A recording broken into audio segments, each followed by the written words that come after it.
नमस्कार. आज आपण आलो आहोत गुलाबराव मांदे सरांच्या लवूळ या गावातल्या क्षेत्रावर. आता हे आज असे शेतकरी आहेत की आपली शेतीची आवड जपता जपता नवीन आपण शेतीमध्ये प्रयोग करावेत अशी त्यांची इच्छा आहे आणि म्हणून त्यांनी धन्वंतरीची उत्पादनं आपल्या शेतामध्ये वापरून पाहिली. तर आपण त्यांनाच विचारूयात.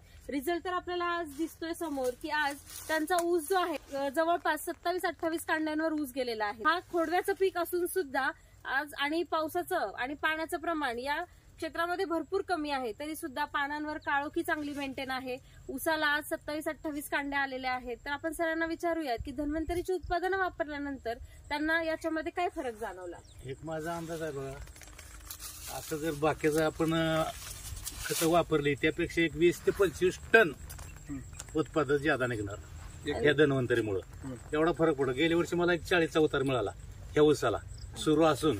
आता या वर्षी खोडवा आहे 70च्या आसपास गेला पाहिजे. 100% 70च्या आसपास गेला पाहिजे. आता इथल्यापेक्षा तिकडचा जो ऊस आहे आपल्याला जाता येणार तिकडे पडल्यामुळं 30-32 कांड्यावर ऊस आहे तो.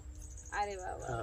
तर काल पाऊस झालाय त्याच्यामुळे आपण त्यांच्या पलीकडच्या प्लॉटमध्ये जाऊ शकत नाही. त्यामुळे आज आपण इथल्या पिकाचा रिझल्ट बघतोय आणि सरांचं असं म्हणणं आहे की त्यांच्या दुसऱ्या प्लॉटवर ह्याच्यापेक्षा अजून चांगला रिझल्ट आलेला आहे. तर नक्की काय काय दिलं होतं सर तुम्ही यांना. आपण धन्वंतरीचं प्रॉम बॅग दिलेल्या एकरी 3 आणि आरपीएस आणि बॅक्टेरिया असे किट वापरलेले आहे.